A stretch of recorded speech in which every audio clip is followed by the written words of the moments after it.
Hello guys, मेरे channel को subscribe कर लो और भर भर के कमेंट्स कर दो।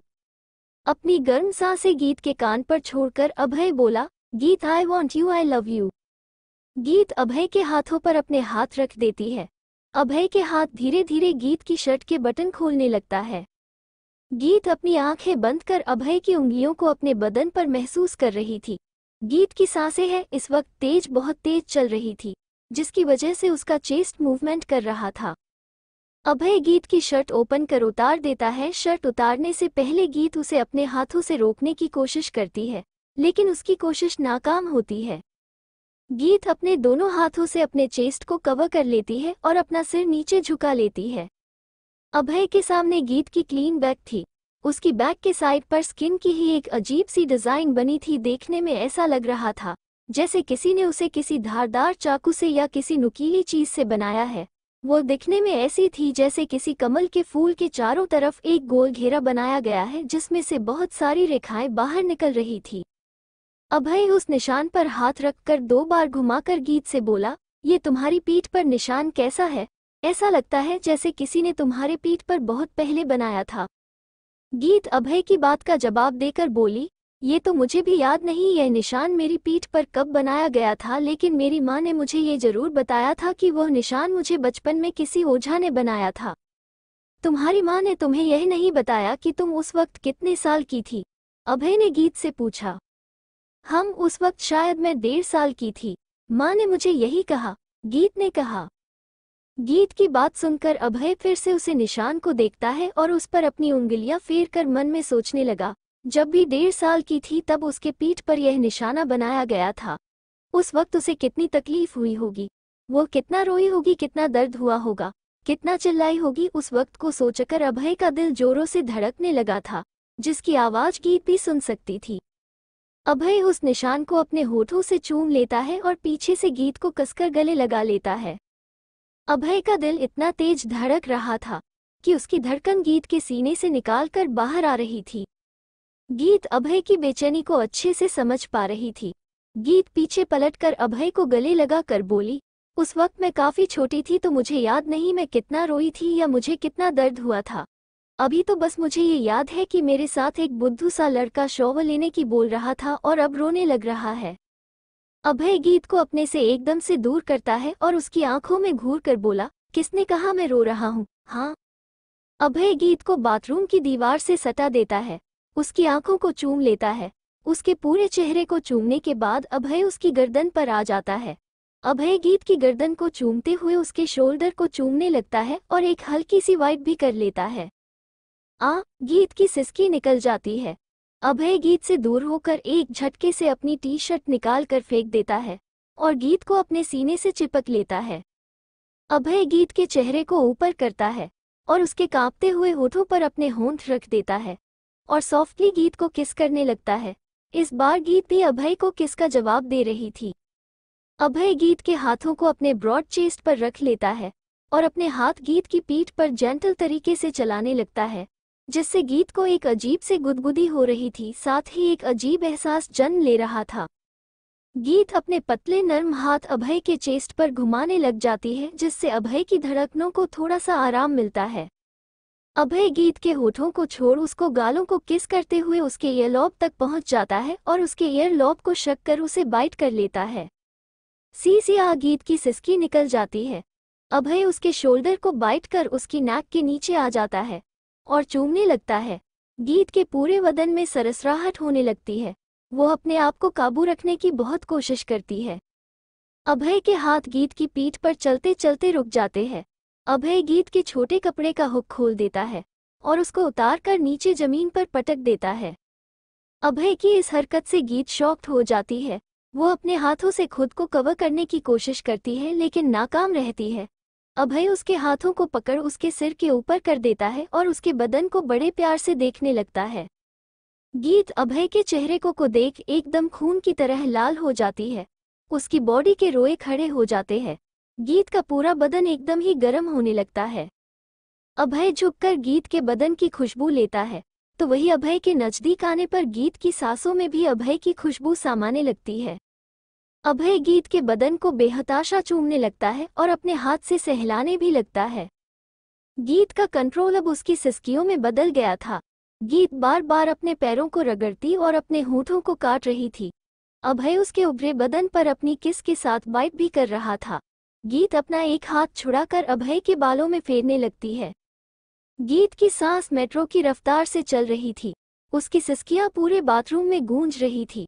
गीत से कंट्रोल नहीं होता है तो वह अभय के बालों को पकड़कर पीछे खींच देती है, जिससे अभय का सिर ऊपर हो जाता है।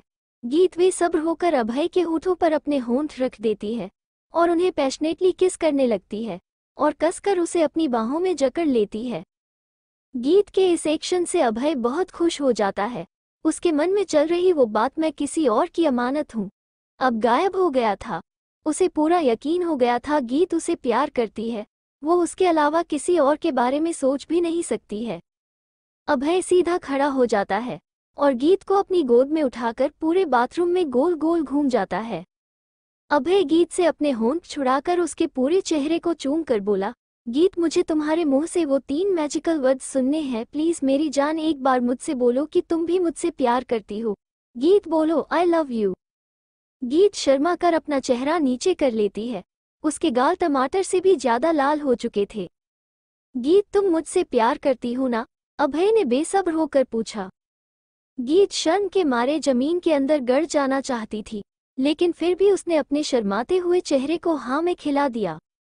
अभय गीत के माथे पर किस कर बोला, गीत मैं तुमसे बहुत प्यार करता हूँ, लेकिन मैं तुम्हें अपना शादी के बाद ही बनाऊंगा। शादी से पहले मैं कभी अपनी लिमिट क्रॉस नहीं करूंगा। मेरा यह वादा है तुमसे, लेकिन मैं तुम्हें वक्त वक्त पर यूं ही ऐसे ही प्यार करता रहूंगा और तुम्हारे साथ शावर लेता रहूंगा, बोलकर अभय अपनी डेविल मुस्कान गीत को दिखा देता है।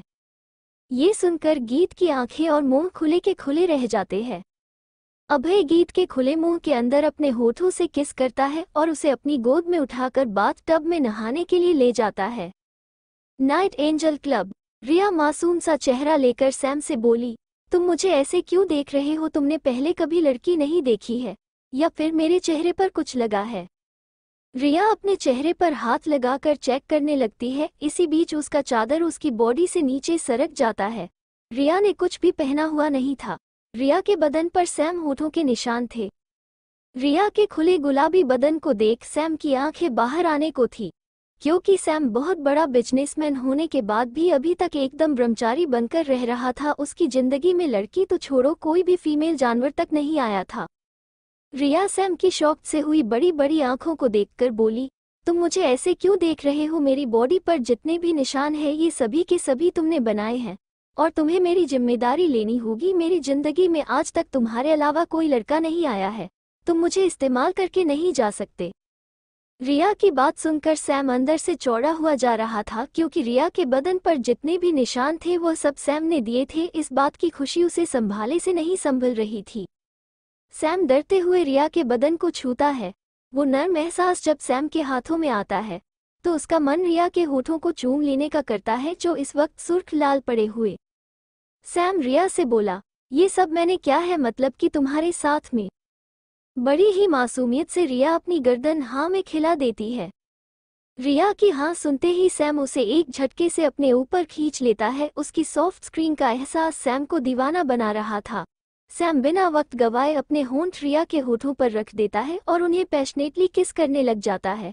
रिया भी उसे किस का जवाब देने लग जाती है, जिससे सैम के तन बदन में आग लग जाती है। सैम अपने अंजाम से बेखौफ होकर रिया को प्यार कर रहा था। उसके साथ बताई रात को वो अपने होशो हवास में फिर से जी रहा था। प्रिया की तेज सांसों और सिसकियां की आवाज पूरे कमरे में गूंज रही थी और सैम की भारी होती सांसें और रिया के बदन को चूमने की आवाज भी रिया की सिसकियों से ताल मिला रही थी। वो दोनों ही उस पल को बहुत एंजॉय कर रहे थे। आने वाली कल में उनकी साथ क्या हो इस बात से बेखबर होकर दोनों एक दूसरे की बाहों में और प्यार में समाये हुए थे। दूसरी तरफ शूटिंग साइट। सोनाली अपनी शूटिंग साइट पर 1 घंटा लेट पहुंचती है। सोनाली का पहला दिन होने की वजह से डायरेक्ट उसे कुछ नहीं बोलता है। सोनाली के आते हैं पूरी शूटिंग टीम मिलकर शूटिंग शुरू करने से पहले उसे फिल्म का उद्घाटन करते हैं। पंडित आकर एक नारियल जमीन पर फोड़ देता है। कुछ मंत्र बोलने के बाद ही फिल्म की शूटिंग शुरू हो जाती है। सोनाली को एक मजबूर संस्कारी लड़की का रोल प्ले करना था, तो उसे हिसाब से कपड़े भी पहनाए गए थे, जिसमें सोनाली की पर्सनैलिटी और ऑरा एक अलग ही लुक दे रहा था। शूटिंग साइट पर जमा सोनाली की फैंस की भीड़ बहुत शोर मचा रही थी, जिससे शूटिंग शुरू करने में थोड़ी दिक्कत आ रही थी। सोनाली के फैंस उससे मिलकर उसे न्यू मूवी के लिए मुबारकबाद देना चाहते थे।